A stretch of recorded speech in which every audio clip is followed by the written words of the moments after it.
පිරිමින්ට ලස්සන වෙන්න කරන්න දේවල් නැද්ද? නෑ තියෙනවා. අද අපි සාකච්ඡා කරන්නේ පිරිමින්ට ගෙදරදීම ලස්සන වෙන්න කරන්න පුළුවන් දේවල් මොනවද කියලා.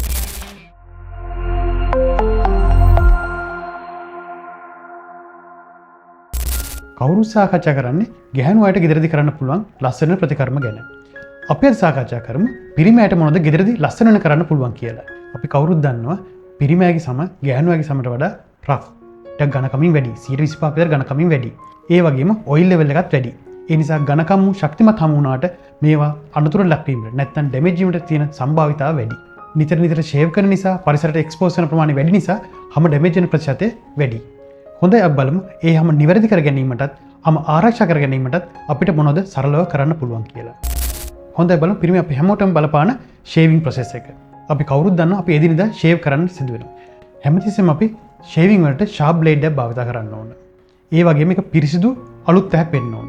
ෂේවිං කරන වෙලාවට හොඳ ෂේවිං ක්‍රීම් එකක් භාවිත කරන්න ඕන. ඒක තමන්ට ඇලර්ජික් නොවන, ඉරිටේට් නොවන ඇහැක් භාවිත කරන්න ඕන. ඊට අමතරව ෂේව් කරලා ඉවරනාට පස්සේ හොඳට රින්ස් කරලා ඒක උඩින් හොඳ මොයිස්චර් ක්‍රීම් එකක් ඇප්ලයි කරන්න ඕන.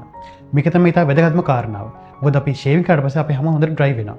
ඩැමේජ් වෙනවා. මේක රිකවර් කරගන්න හොඳ මොයිස්චර් ක්‍රීම් එකක් භාවිත කිරීම ඉතාමත්ම වැදගත්. අපි කවුරුත් දන්නවා පිරිමි තමයි වැඩිපුරම එල්ලිමහනේ ක්‍රියාකාරී වෙන කට්ටිය. ඒ වගේම අවුවට එක්ස්පෝස් වෙන ප්‍රමාණයත් වැඩි. මේ සඳහා අපි නිසියාකාර සන්ස්ක්‍රීම් භාවිත කරන ඉතාමත් වැදගත්. මොකද හිරිවැලි තමයි අපේ හැම ඩැමේජ් කරන ප්‍රධානම සංඝටකය වෙන්නේ. අපිට හිරිවැලින් ආරක්ෂා වීමට SPF අගේ නිසියාකාරයෙන් තියෙන හොඳ සන්ස්ක්‍රීම් භාවිත කිරීම ඉතාමත් වැදගත්. ඒ වගේම සන්ස්ක්‍රීම් භාවිත කරන පැටර්න් එක.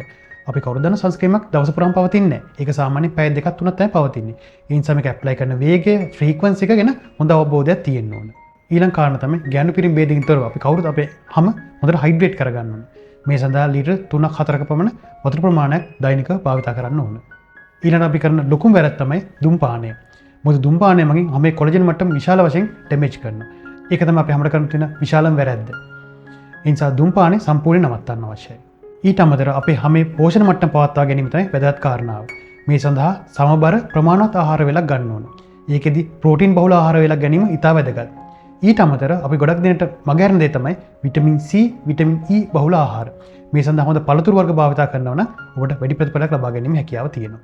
ඔබේ සමේ තත්ත්වයේ හරියාකාරව අඳුනගෙන වෛද්‍යවරයෙකුගේ උපදෙස් මත නම් වැඩි හොඳයි හැමට ගැලපෙන ෆේස් වොෂ් එකක් භාවිත කරන්න අවශ්‍යයි. ඊට අමතරව හැමට ගැලපෙන මොයිස්චර් එකක් භාවිත කරනවා නම් වඩාත් හොඳයි. මීට අමතරව තව දේවල් තියෙනවා. විටමින් C වර්ග, සීරම් වර්ග, මොයිස්චරයිසිං එන්සයිම් වර්ග භාවිත කරන්න පුළුවන්. මේවා ගැන ඉතා විශේෂ ප්‍රතිකර්ම වර්ග නිසා වෛද්‍යවරයෙකුගේ උපදෙස් අරගෙන ඔබේ හැමට ගැලපෙන දේ තෝරගෙන භාවිතයට පුරුදු වන්න. එමගින් ඔබේ හැම තව දුරටත් නිසියාකාරව පවත්වා ගැනීම හැකියාවත්, තරුණකම රැක ගැනීම හැකියාවත්, රැලි වැටීම වළක්වා ගැනීම හැකියාව තියෙනවා.